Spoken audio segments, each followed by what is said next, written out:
The unsurpassed, penetrating, and perfect truth is seldom met with, even in 100,000 myriad kalpas.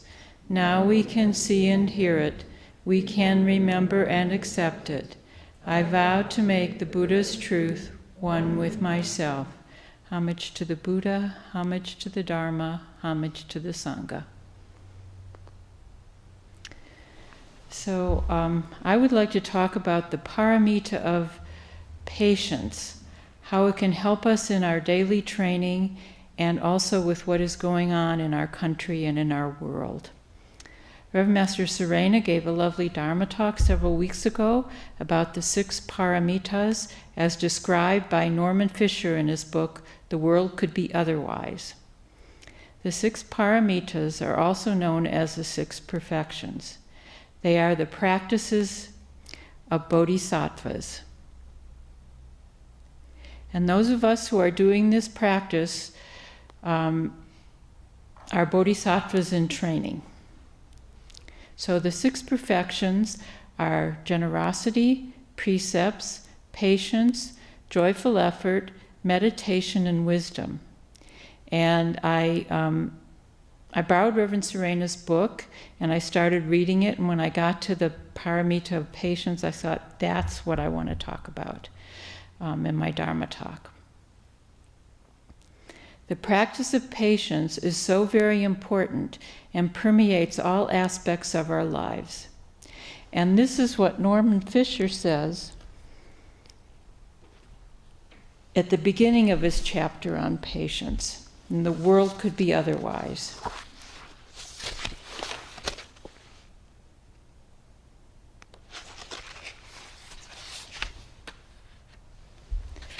The perfection of patience is Shante Paramita in Sanskrit. Shante can be translated as patience, forbearance, or tolerance. But these words don't capture the fullness of what Shante connotes, because they all imply a kind of quietism or passivity. To be patient can be understood to mean to suffer silently, like a patient in a hospital who can't effect her own cure, and so must wait for the ministrations of others. Forbearance has an even greater sense of quietly enduring. Tolerance implies a kind of benign neglect, not correcting, fixing, or complaining, but being tolerant. On the other hand, tolerance also implies broad-mindedness. A tolerant person is open to the views and actions of others, neither condemning nor dismissing. Though all these words reflect in part what is meant by Shante, Shante Paramita exceeds them. To practice Shante Paramita is to patiently, tolerantly forbear hardships and difficulties, but not passively. The perfection of patience is transformative. It transforms difficult circumstances from misfortunes or disasters into spiritual benefit. For this reason, it is a particularly powerful practice, a prized and essential one. A person who develops it has strength of character, vision, courage, dignity, and depth. She or he understands something profound about human beings and how to love them.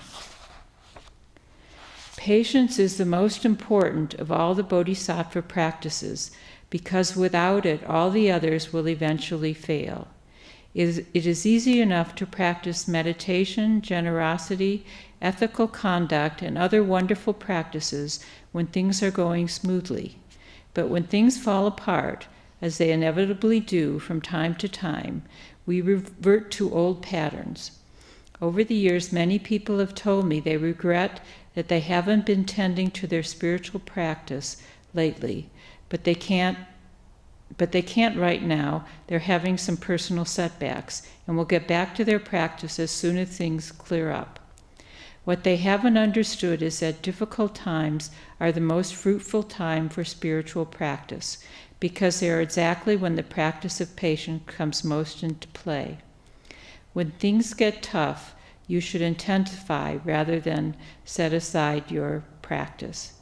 It's natural to turn away in the face of difficulty. We come by this powerful habit honestly. No one wants to go towards pain. We want to go elsewhere, take a break, think of something else, get rid of it if we can. We distract, deny, blame, or rush around in generally futile attempts to fix it somehow. With the practice of patience, we train ourselves to do the opposite, to turn toward the difficulty and embrace it as an ally.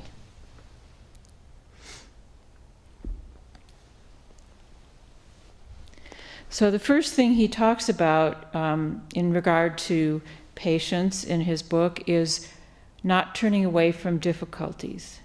This would include external difficulties and the difficulties that arise within ourselves.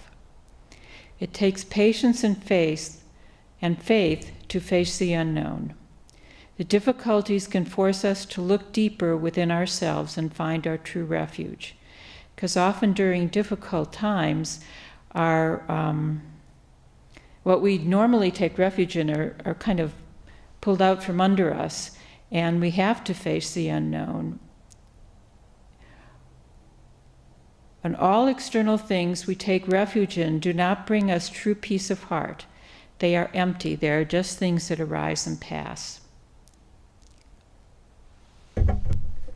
When I was a younger monk, many years ago, I had all the things that I was relying on were suddenly taken away from me.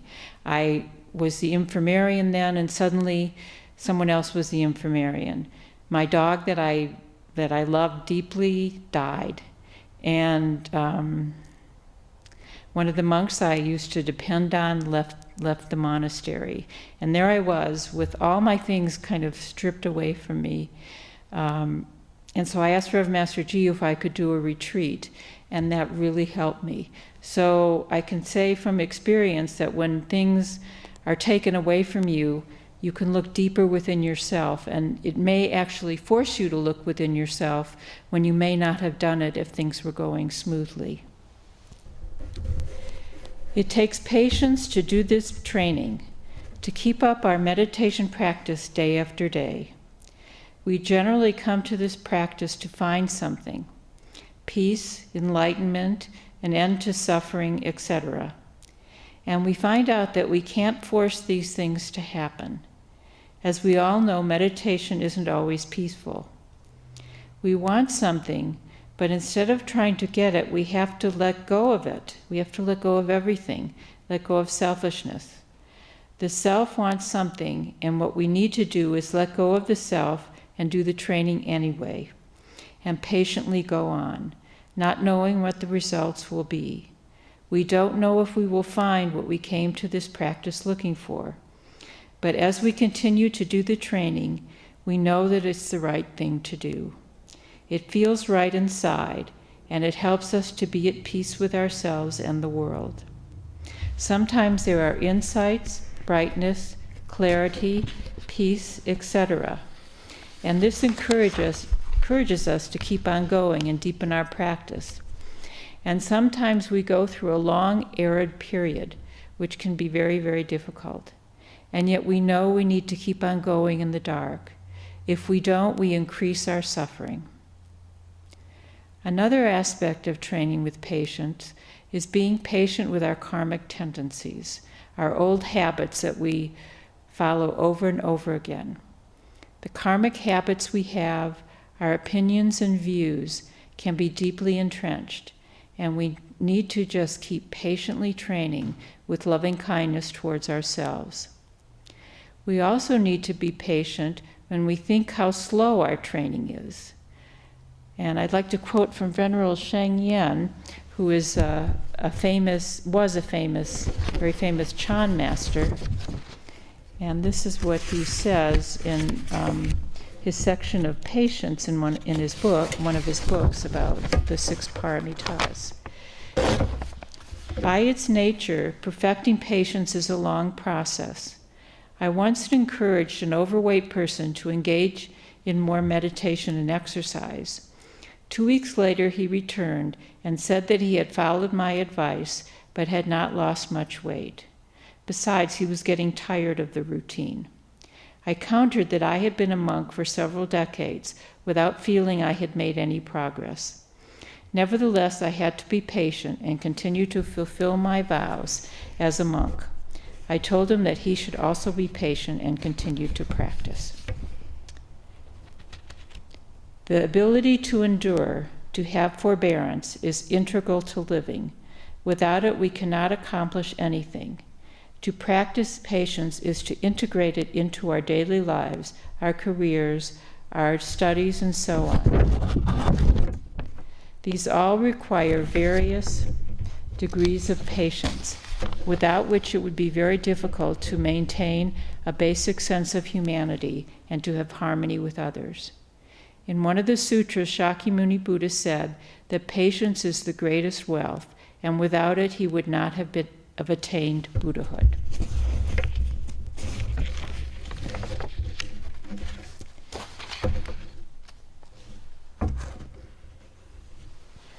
Patience requires us to learn how to bear whatever comes our way. And I apologize, I'm going to read another thing. But I found a lot of good things on patience, and I just thought I would read them to you, because I found them very helpful myself.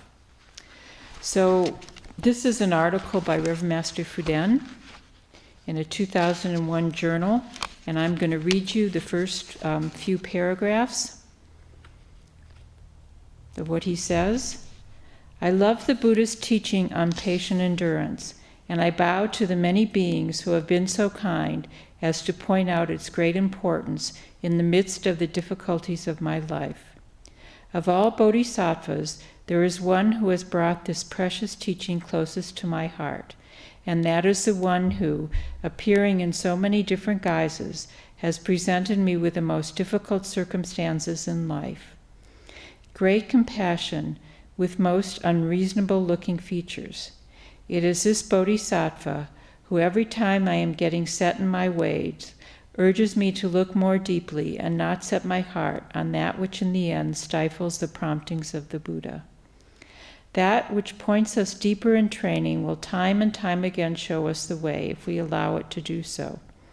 What is needed from our side is to let go of ourselves and turn to the source. When we are willing to entrust ourselves to something greater than our views of good and evil and our likes and dislikes, we allow the eternal to help us, and a view infinitely broader starts to shine through. In this place, that which at first appears profoundly uncomfortable and disturbing will often come to be seen as the most helpful.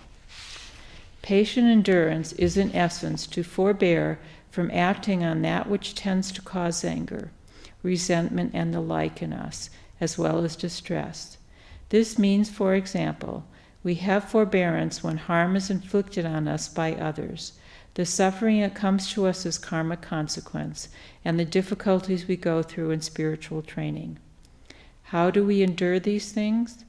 Although different Buddhist traditions have a variety of methods and skill and means to help us understand the importance of patient endurance and of actually practicing it, the essence of it is to learn to keep our heart very still and open in the midst of what we go through. In this place, a fundamental turnaround in our view occurs, which has the effect of enabling us to see what is happening from a different perspective.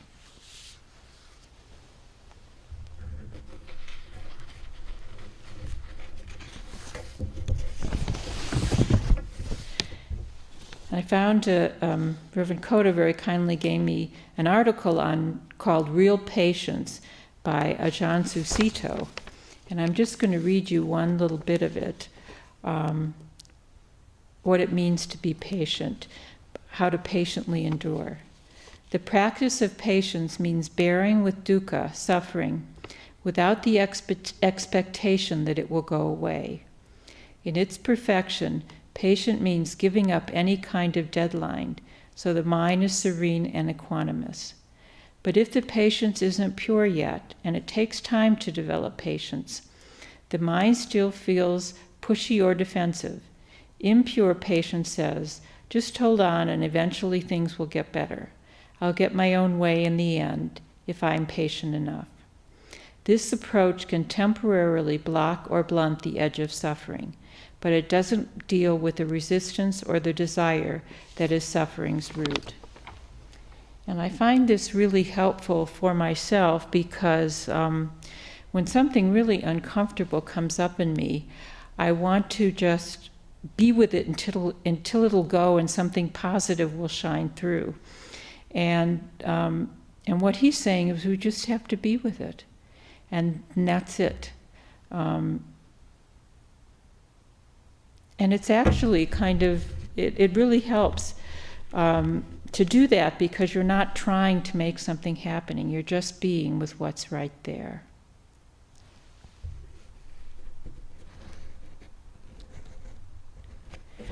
Another aspect of patience is in regard to anger. It is said that patience is the antidote for anger. We are patient with anger by practicing self-restraint. Allowing anger to arise without acting from it is a major undertaking. It can take a lot of patience to keep on working on this. And Shantideva, in his book, The Way of the Bodhisattva, devotes 2 chapters to anger and patience. And in preparing this talk, I could just see how often anger would arise in me over really minor things. And it helped me to just let them come and let them go because I was preparing this talk. So that's the advantage of doing these talks, is that you want to do what you're talking about, and so you find yourself doing that, which is great. So this next book that I'm going to read from is Becoming Bodhisattvas, and it's Pema Chodron's commentary on Shantideva's work. And this is one of his verses. No evil is there similar to anger, no austerity to be compared with patience. Steep yourself, therefore, in patience, in all ways, urgently with zeal. This is verse 2, summarizes the theme of this chapter, the benefits of patience and the harm caused by anger.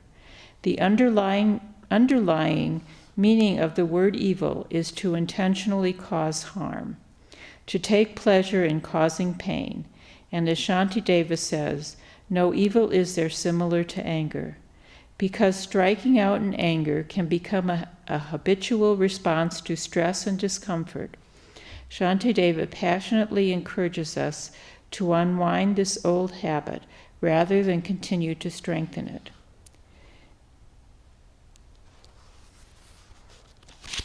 Nevertheless, at times we may find ourselves consumed by hatred. To work with these times, Shantideva introduces us to the austerity of patience. I find it significant that he calls patience an austerity. It indicates that what we go through when we refrain from escalating the klesas or the defilements, that it takes courage. Those tormented by the pain of anger will never know tranquility of mind. Strangers they will be to every pleasure. Sleep departs them, they can never rest. And this is what Pema Chodron says. When we're angry about something, most of us think about it feverishly. We can't sleep at night or find any peace of mind. There are various ways you can deal with this situation. The first thing you can do is get in touch with how anger feels in your body. We don't usually pay attention to the physical anguish anger causes. Sensitizing yourself to that pain can motivate you to work more eagerly with aggression. Another instruction that I find helpful is to stay with your soft spot. Below the anger is enormous tenderness, which most of us quickly cover over with the hardness of rage. Learning to touch that vulnerability isn't easy, but it can keep you from exploding and destroying everything in sight.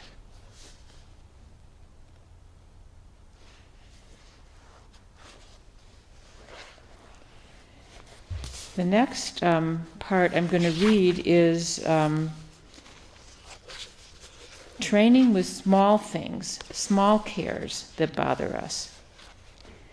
When sorrows fall upon the wise, their minds remain... this isn't what I wanted to read. What page is it on? Page 169 and 70. Okay.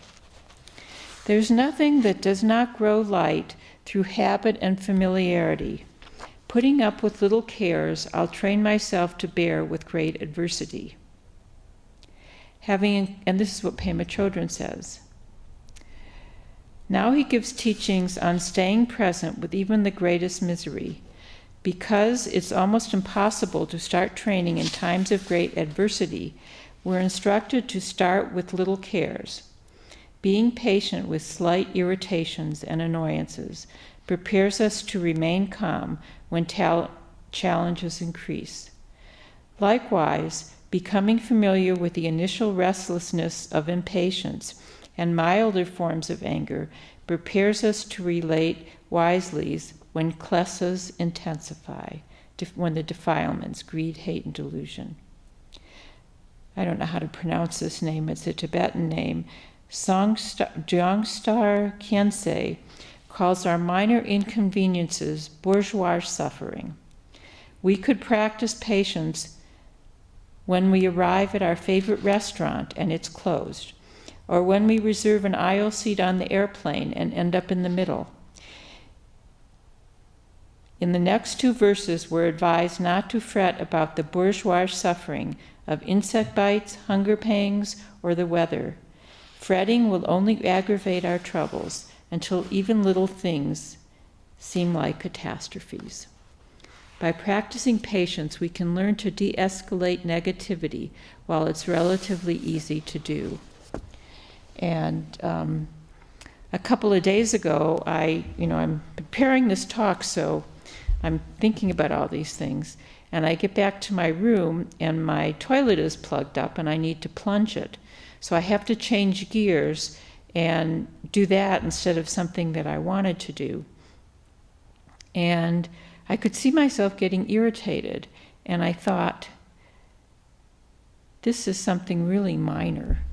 And if I were to allow my irritation to come up every time something minor happened, pretty soon I would be miserable. And this is what beings often do when they're not training with patience. Just the little things that we have to shift with that are so minor compared to some other things that are going on. Now I'm going to talk about patience under insult, is bearing the criticism, judgments, and insult of others, allowing ourselves to feel the hurt, anger, or pain without responding, without retaliating. And I remember as a younger monk, when people would criticize me or judge what I thought they were judging me, I remember having the thought, how dare they? How dare they criticize me or judge me? And this is what Venerable Master Xing Yun says about patience under insult. In this section, we are mainly discussing patience under insult, or patience under disgrace.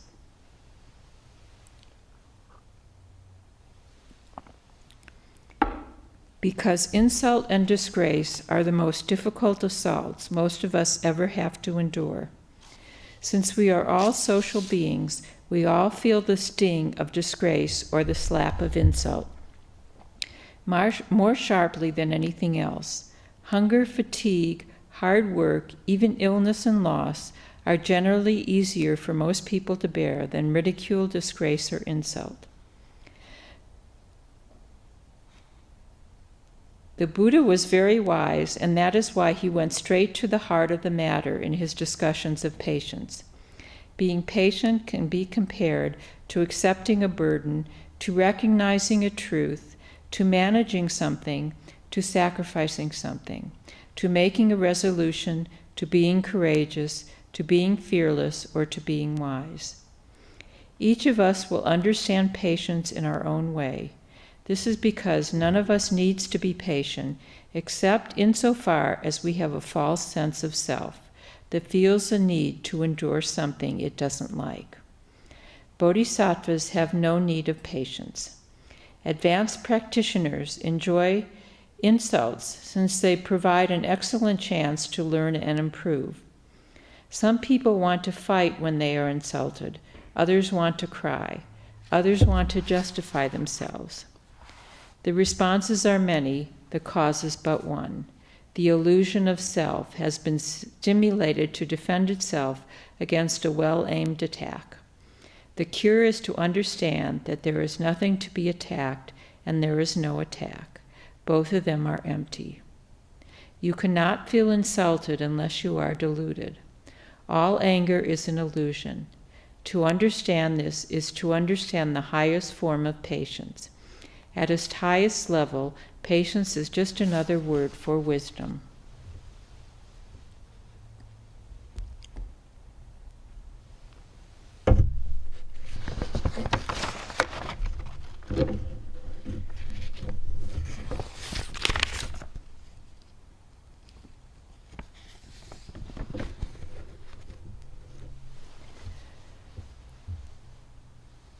So how can we train with patience with what is going on in our world right now?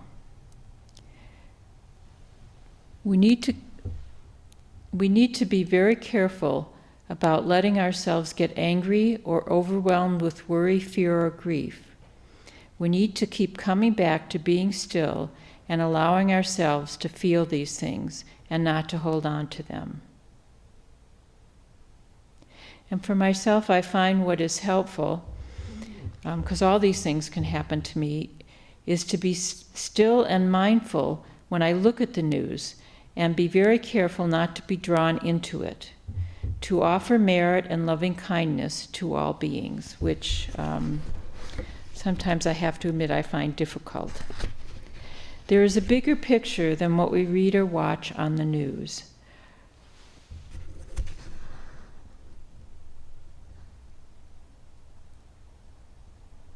And I think we have to keep this in mind.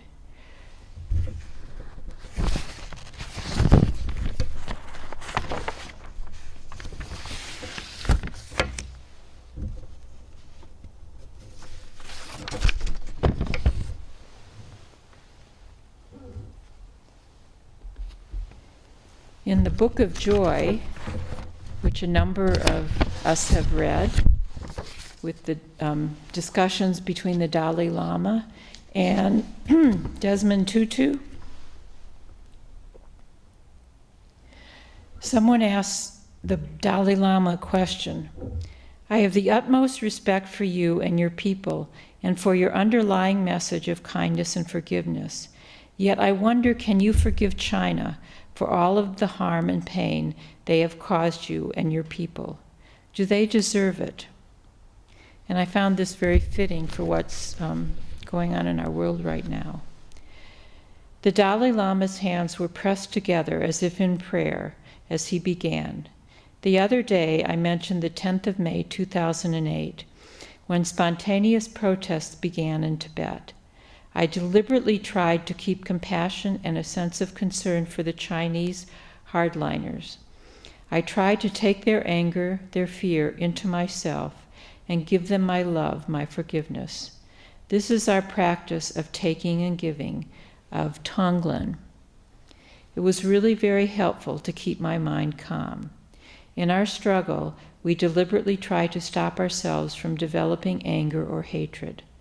Of course, the Chinese are a wonderful people, but even for the hardliners, the officials, we deliberately tried to keep a sense of compassion, sense of concern for their well-being. The Dalai Lama then spoke in Tibetan, and Jinpa translated. Generally, when we speak of cultivating compassion for someone, we are cultivating compassion for someone who is actually undergoing acute suffering and pain. But you can also develop compassion for someone who may not be experiencing experiencing acute pain or suffering right now, but who is creating the conditions for their own future suffering. So you see, the Dalai Lama continued, these people are committing such negative actions, committing harmful acts that create lots of pain for others. In the Christian tradition, don't you say they will go to hell? The Archbishop nodded, listening. In our view, also, these people who are committing atrocities, including murder, are creating karma that brings very serious negative consequences. So there are many reasons to feel a sense of real concern for their well-being. When you have a sense of concern for their well-being, then there is no place for anger and hatred to go. And he says, forgiveness, the Dalai Lama continued, does not mean we forget. You should remember the negative thing, but because there is a possibility to develop hatred, we mustn't allow ourselves to be led in that direction. We choose forgiveness. The Archbishop was also clear about this. Forgiveness does not mean you forget what someone has done, contrary to the saying, forgive and forget. Not reacting with negativity or giving in to the negative emotions does not mean you do not respond to the acts or that you allow yourself to be harmed again. Forgiveness does not mean that you do not seek justice or that the perpetrator is not punished. The Dalai Lama had chosen not to react out of anger or hatred, but that isn't to say he won't speak out against the Chinese occupation and what they are doing inside Tibet until the Tibetan people can live with dignity and freedom.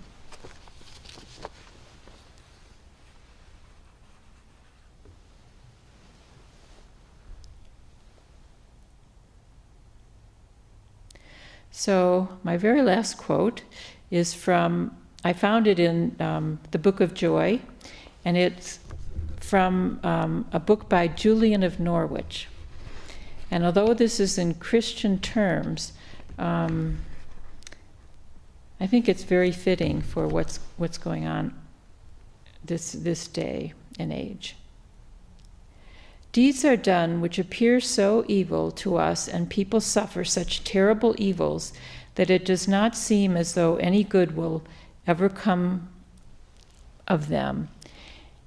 And we consider this, sorrowing and grieving over it, so we cannot find peace in the blessed contemplation of God as we should do. And we could say for us, in meditation. And this is why our reasoning powers are so blind now, so humble and so simple, that we cannot know the high, marvelous wisdom, the might and the goodness of the Holy Trinity, and we might say the Buddha nature, the universe. And this is what he means where he says, you shall see for yourself that all manner of things shall be well. As if he said, pay attention to this now, faithfully and confidently, and in the end of time, you will truly see it in the fullness of joy. So, thank you very much.